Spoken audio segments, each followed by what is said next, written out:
Hola a todos y bienvenidos al primer episodio de ESPE Podcast, un espacio que nace desde el corazón de ESPE, un ecosistema creado para transformar la experiencia de las mujeres y sus familias frente al cáncer, ofreciéndoles contención emocional, herramientas prácticas y una comunidad que acompañe en cada etapa del proceso. Este podcast es el corazón de nuestra misión, diseñado para explorar el bienestar integral desde una perspectiva más amplia, conectando historias humanas, emociones profundas y perspectivas profesionales que nos ayudan a reflexionar y cuidar nuestra mente y cuerpo. En este espacio, queremos alejarnos de los formatos tradicionales. Hoy, por ejemplo, nos encontramos caminando en una caminata nocturna, porque creemos que las conversaciones más auténticas ocurren cuando estamos en movimiento, cuando estamos inmersos en el entorno y dejamos que la mente fluya. Es un formato que invita a la cercanía, a una conexión diferente con nuestra audiencia. Para inaugurar este viaje, tenemos el honor de contar con Luis Muiño, psicoterapeuta y divulgador, quien nos ayudará a explorar cómo nuestras emociones influyen en nuestro bienestar integral, desde cómo manejamos el estrés hacia cómo construimos resiliencia emocional.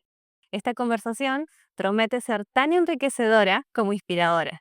Luis, gracias por acompañarnos en este primer paso de nuestro camino. Muchas gracias a ti. La noche es preciosa, la temperatura es adecuada y yo estoy de acuerdo, que caminar es la mejor forma de pensar. Es curioso, ¿sabes? Que hay muchos filósofos que empezaron así, caminando, ¿no? Todos los presocráticos hablaban caminando, ¿no? Incluso en los diálogos de Platón se ven que están caminando. Y Rousseau tiene una cosa que llama Confesiones de un paseante solitario, que me encanta el título, Andrea. ¿Sabes? Que es como, es un libro así de filosofía como más intimista, ¿no?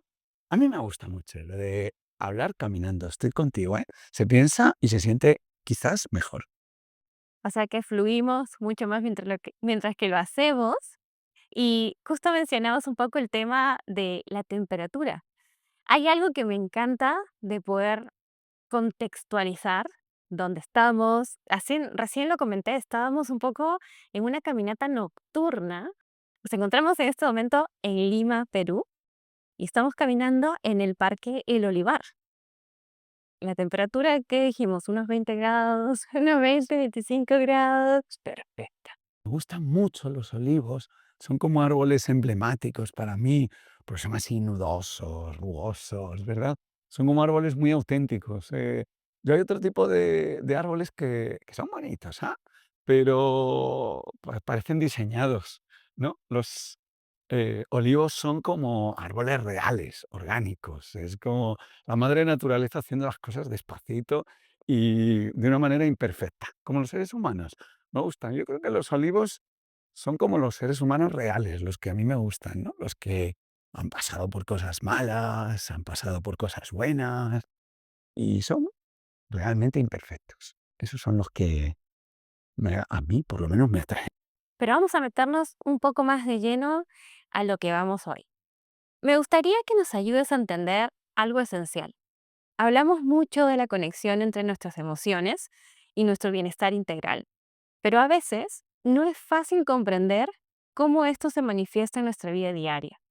Desde tu experiencia como psicoterapeuta, ¿cómo describirías esta conexión entre lo que sentimos y cómo nos afecta física y emocionalmente?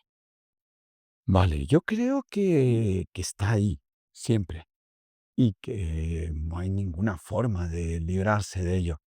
Es decir, si tú estás ansioso, si tú tienes ira, si tú estás triste, si estás alegre, si tienes miedo, eh, por decirte, si estados de ánimo básicos, yo creo que efectivamente absolutamente todo tu día está teñido de eso, ¿no? Y de hecho, muchas veces lo de menos es lo que nos ha ocurrido, es cómo nos ha ocurrido, ¿no? Es decir, en qué estado de ánimo estábamos. Y creo que está ahí y es como una especie de corriente subterránea que, pues, digamos, tiñe todo, ¿va? O moja todo, humedece toda la vida diaria. Pero pienso que cada vez más vivimos en una cultura individualista en la que cuesta manifestar las emociones, cuesta ponerlas delante de nosotros. Decir, bueno, oye, estoy triste, ¿no? Por ejemplo. Y yo creo que eso, pues, no es muy positivo. O sea, quizás parte de mi trabajo en psicoterapia es simplemente sacarlas, reconocerlas, ponerles nombre, tenerlas delante, ¿no? Mirarlas, simplemente, sin juzgarlas. Es decir, yo creo que las emociones tienen que salir y las ves. Y luego, a partir de ahí, por supuesto, canalizas esa energía que te dan, ¿no? Por ejemplo, no se trata de que tener miedo sea una cosa que te paralice, que te lleve a no hacer cosas. Pero sí es importante reconocer que tienes miedo cuando haces algo. Y creo que eso cuesta en el mundo moderno. Tiene que ver mucho lo que dices de ese individualismo y cómo a veces la sociedad en sí, el ajetreo.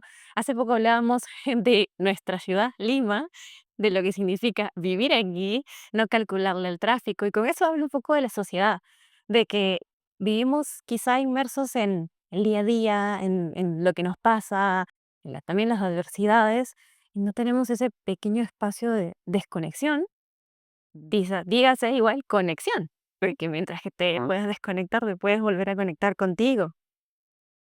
Y entonces es interesante pensar cómo nuestras emociones nos afectan en formas que ni siquiera nos damos cuenta.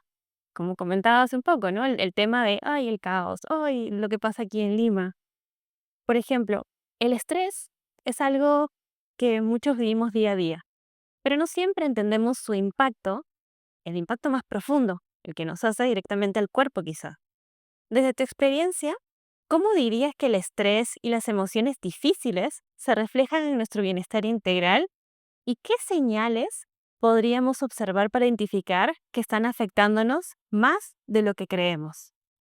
Pues mira, vamos conversándolo, porque aquí creo que tengo un punto de vista algo polémico, por lo menos distinto a muchos psicólogos, ¿no? Yo creo que el estrés es simplemente un estado de sobreactivación que ocurre cuando un acontecimiento es novedoso, pone en peligro nuestra vida o simple y llanamente es potente. O sea, tiene, digamos, como mucho volumen energético, ¿no? Cualquiera de esas cosas hace que nos estresemos. Y eso en sí, y ahí viene lo polémico, no creo que sea ni bueno ni malo. Es decir, yo creo que existe un estrés positivo. Creo que si no nos estresáramos nunca, si no fuera por ese estado de sobreactivación, seríamos lechugas. Viviríamos como personas que, que no viven. Es simple y llanamente existiríamos y punto. Y yo creo que el estrés es lo que, por ejemplo, nos hace crecer, nos hace conseguir objetivos, alcanzar retos. Y hay un estrés positivo. Yo le llamo eustrés, o eutrés, si quieres. El eutrés sería el estrés así que tenemos y que le vemos el sentido. Es decir, el estrés positivo sería cuando realmente yo esto lo estoy afrontando con ganas, con fuerza. Y además de verle el sentido, lo estoy haciendo porque sé para qué, es decir, forma parte un poco como de mis objetivos de vida, de mi misión. Y creo que además voy a poder con él. Es decir, estoy en estado de sobreactivación, estoy fuerte, estoy ahí, ¿no? Con todas las energías, con todas las pilas puestas. Pero creo que voy a poder con ello. Luego hay un estrés negativo, vamos a llamarle distrés. Ese sucede cuando lo que vamos a hacer no le vemos mucho el sentido. Es algo que ¿para qué? ¿No? Va. Y a la vez puede que sintamos que no vamos a poder con ello. No tenemos esa sensación de control. Vale.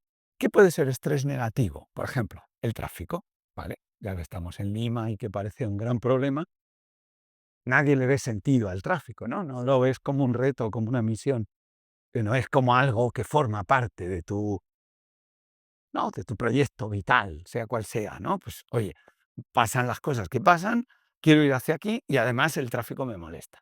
Vale, ese estrés negativo es el que creo que afecta muchísimo a nuestra salud mental, ¿Por qué? Porque casi siempre es imprevisto. Es decir, es algo que se nos cae encima. No nos gustaría que hubiera ese estrés negativo. Y ese es el que nos afecta. Entonces, siguiendo con el ejemplo, hay muchísima gente que el tráfico le supone una ira, una frustración, un mal carácter que le dura todo el resto del día. Fíjate qué ejemplo, ¿no? De cosa más sencilla que realmente acaba cambiando tu vida. Esto me lo contaba un paciente que tiene que moverse dentro de Miami, ¿vale? En Estados Unidos.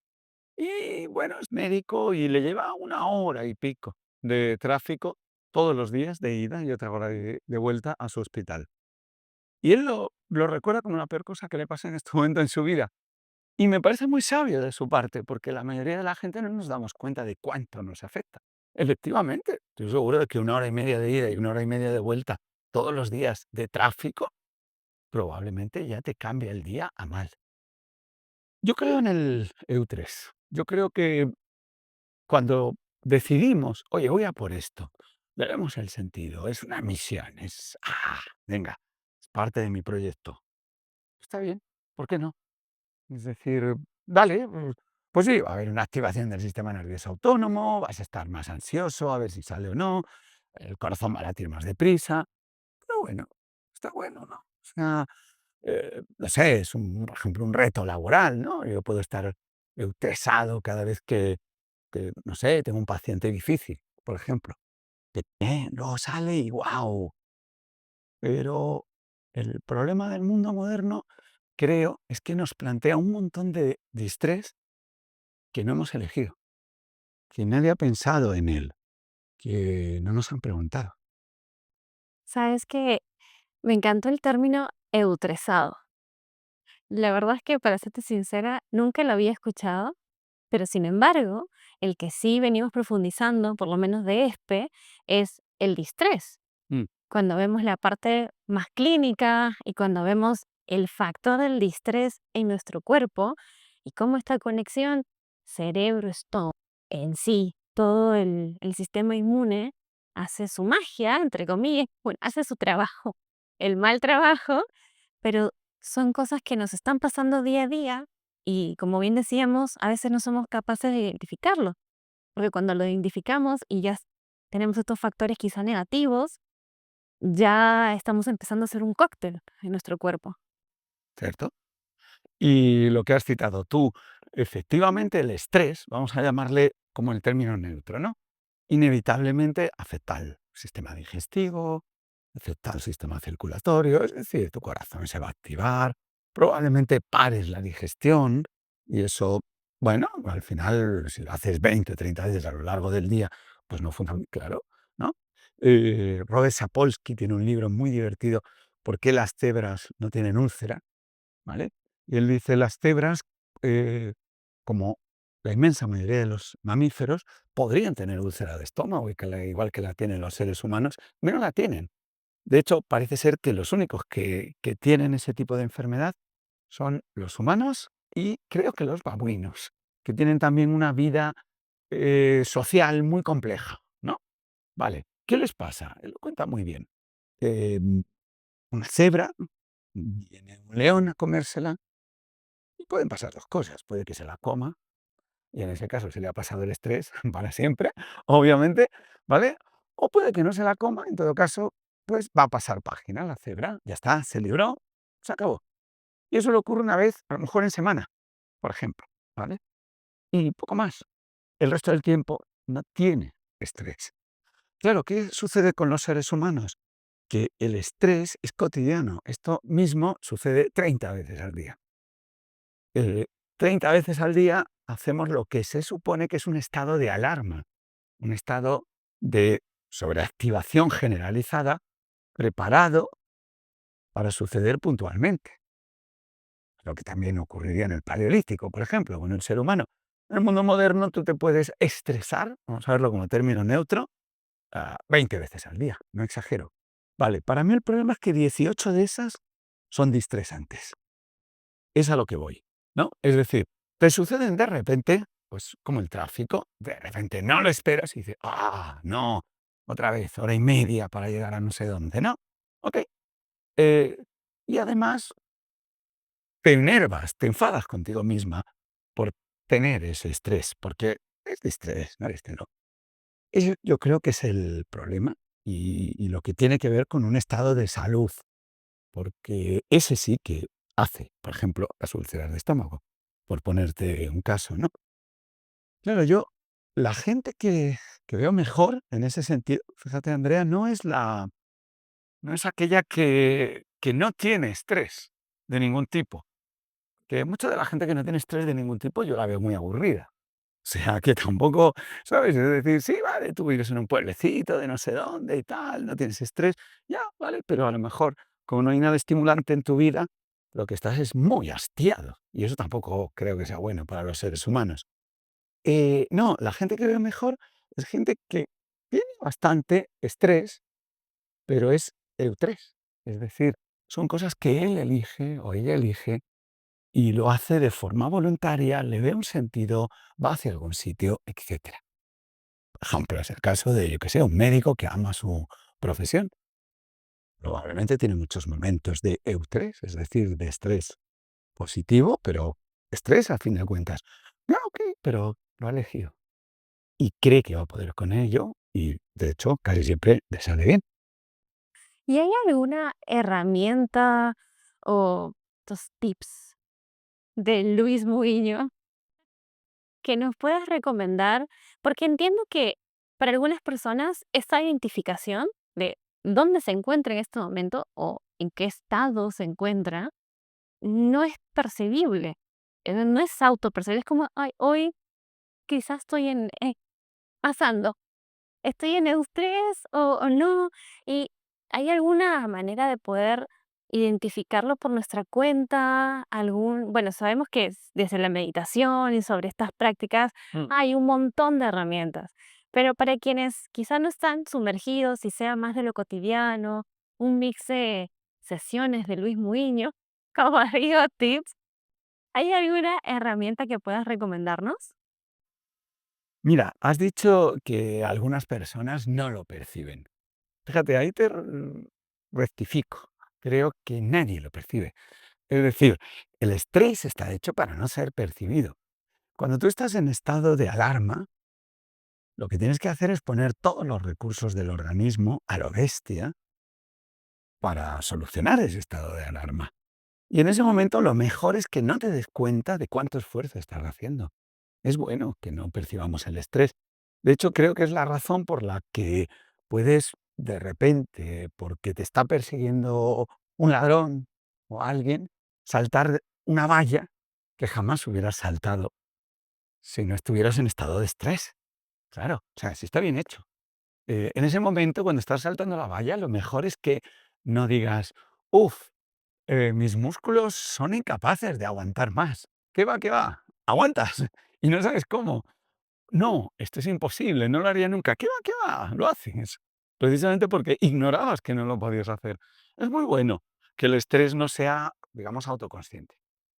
Y por eso, cuando estamos estresados, no nos damos cuenta. Es esto de que tu pareja te dice, oye, te veo un poquito estresadilla. ¿Yo? ¿Por qué? ¿Por qué dices eso? No, ¿yo de qué? Es que siempre estás diciendo que estoy estresada. No, no, no. Vale, bueno, estás. De verdad que es lo normal, ¿no? Entonces, para mí, la primera tip sería intentar percibirlo, precisamente. Es decir, tener una especie de termómetro personal que te sirva para saber cuándo tú estás estresada. Y ese termómetro tiene que ser indirecto. Para mí eso es esencial. No vale, oye, me siento ansiosa o me siento desbordada, porque eso no va a suceder nunca. Nunca te vas a sentir. Ya te digo, el estrés está hecho para no ser autopercibido. Tienen que ser cosas indirectas. Por ejemplo, yo me conozco a mí mismo y sé que cuando estoy estresado como mucho y como muchos hidratos de carbono, por ejemplo, ¿vale? Yo sé que cuando estoy estresado eh, no puedo leer, no me concentro en la lectura. Todos los libros me parecen aburridos. Y ya no va a ser culpa de los libros. Cuando han sido 5 seguidos y yo no he querido, es que estoy estresado. Sé que cuando lo estoy, por ejemplo, tengo muchísima menos paciencia, mucho peor carácter. Me enfado con gente que luego me arrepiento de haberme enfadado. Por ejemplo, ¿vale? Todo esto que te acabo de contar, Andrea, son mis 3 síntomas casi principales de estrés, ¿vale? Mm, Ese es mi termómetro personal, pero creo que cada uno tiene que hacerse el suyo, porque no es igual. O sea, hay personas que son mucho más corporales, más psicosomáticas. Hay gente que cuando están estresados les duele la cabeza. Hay personas que cuando están estresados, pues siempre tienen una lumbalgia o, bueno, cada uno tiene el suyo, ¿no? Está mal el estómago. Hay otras personas que tienen más síntomas emocionales. eh, bueno, pues, tienen más ira, por ejemplo, o están más desmotivados incluso. Hay quien tiene más síntomas como conductuales, es decir, hace cosas diferentes, ¿vale? Hay gente que cuando está estresada no puede pararse quieta, no es capaz de sentarse en una silla, ¿no? Hay gente que duerme más, hay gente que duerme menos. Por eso fíjate que es muy idiosincrásico, ¿no? Muy personal. Todo el mundo dice, es que claro, como estoy estresado, yo qué sé, no puedo dormir. Claro, es que es lo normal con el estrés. No, también es lo normal dormir demasiado. O sea, la cosa es que se altere el ritmo del sueño. Vale, entonces, ten tu propio termómetro personal. Eso es una de las cosas que para mí es esencial. La primera tip, porque si no lo tienes apuntado, no lo vas a percibir, nunca. Me encanta tener herramientas, y en este caso simples, y que podemos utilizar en cualquier momento. Es como el termómetro de Andrea, el termómetro de Luis. Eso es. Y es que si no, a veces también nuestro cuerpo puede ser el propio termómetro.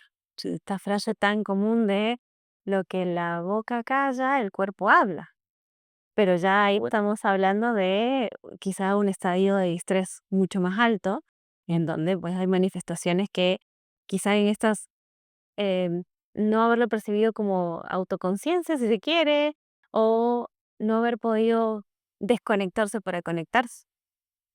Vamos cerrando un poco este primer capítulo, este primer capítulo de lujo y ensueño, como te decía, en Off the Records. Ah, sí. Y más está decirte que agradecerte por haber sido parte de mi vida, de, de mi proyecto personal y ahora mi proyecto profesional. Y siento de que hablamos un poco del agradecimiento antes. No existen momentos únicos o no existen momentos perfectos para hacerlo, pero yo siempre voy a elegir hacerlo cuando nace, cuando se siente, porque nunca van a bastar realmente las gracias o los momentos y como decíamos, a veces encontrarnos en la misma ciudad no es tan fácil. No. Creo que esta es una oportunidad para Y poder luego ver. nos andamos persiguiendo, ¿no? Pero muchísimas gracias por haber estado aquí, Liz. La verdad es que es un honor para mí y como siempre, gracias por estar aquí. Y bueno, no sé si quieres compartir algo más. La conversa, gracias por ser tan estimulante, gracias como por tu fuerza de vida, ¿no? Por tu vitalidad, eres un ejemplo en muchos sentidos. Así que encantado, de participar en cualquier conversación, en cualquier formato contigo. Gracias, Luis. De nada.